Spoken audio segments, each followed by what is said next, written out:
Good evening.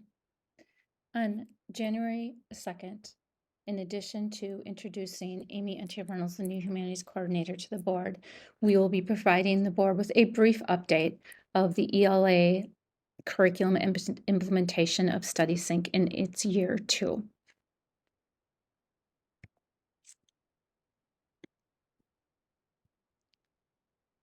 Three years ago, Nancy Ronke led the ELA teachers through the curricular design process.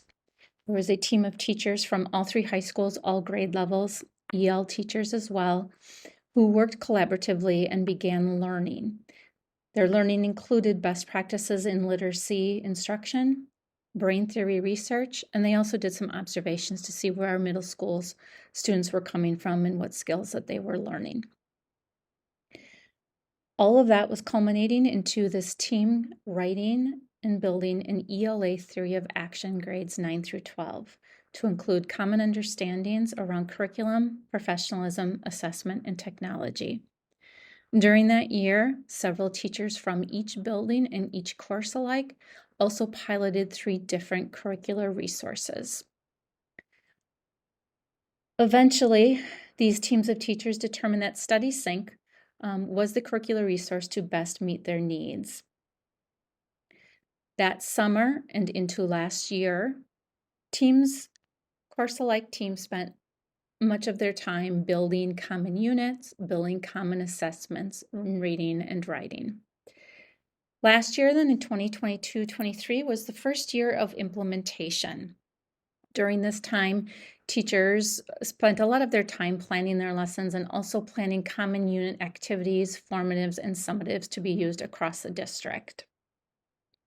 This then brings us to year 2 this year 2 of implementation, and as not as much time is necessarily needed on the daily planning, teachers are still meeting in PLCs to make sure that students across all the 3 schools are having common experiences, that we have common writing assessments, that we have common reading assessments, and the tweaking and revision of that it would come in any year 2 of implementation. Teachers are using their PLC times. Each building grade level meet weekly to do this work, and across the district grade level PLCs meet monthly to do this work. We will talk a little more about that during the board presentation, and you can see some pictures about how we leverage StudySync in the classroom. The purpose of this update is to show what we are focusing our work on during this year 2 of implementation and what work still needs to be done specifically. 9th and 10th grade are at a really good point at this time. As they are in year 2, they are simply revising the common assessments that they have already created for all of the learning targets, reading, writing, speaking, and listening. 11th grade, they are working on revising their common writing assessments for each unit, and then they're going to continue to build common assessments for reading. 12th grade has been in a different spot, as last year they did not build as many common units because of their semesterized classes as the other grade levels did.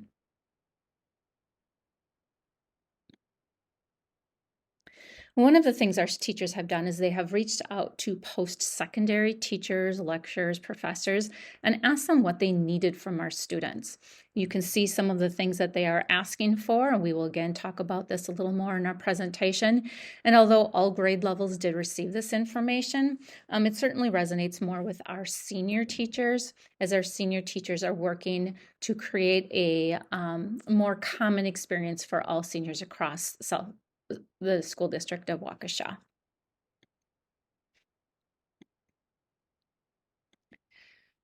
The current state of English 12, it's a little bit of an outlier as they have only they only had the opportunity to build 2 common units right now that take place over the first semester, which are loosely aligned across the schools. With the implementation of block scheduling and the opportunity to create this more common experience for students extending throughout the year, English 12 teachers are looking to expand it from only 2 common units to 6 common units across all 3 high schools. In our presentation to the board, we will explain how senior teachers are working to blend the semesters to create a more integrated reading and writing experience for all seniors across the 3 high schools. It will also be providing them more time with the same students, and we will talk about the benefits of that and the enhanced opportunities as we explore how we can use Study Sync and other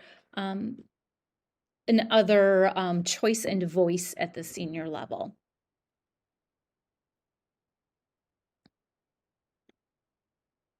Lastly, one of the things that we are looking to do, not next year, but we are going to spend some time with a few teachers who are interested to look into the possibility for the 25-26 school year, is teaching some transcripted credit courses here in our high schools, maybe exploring a composition course or two that students could sign up for and get actually transcripted WCTC credits for, but again, being taught by our teachers here. This is where we are at the current time, and we have a lot of work to do in some of our courses to continue furthering and making sure that our students are experiencing common experiences across the grade levels 9, 10, 11, and 12. Thank you.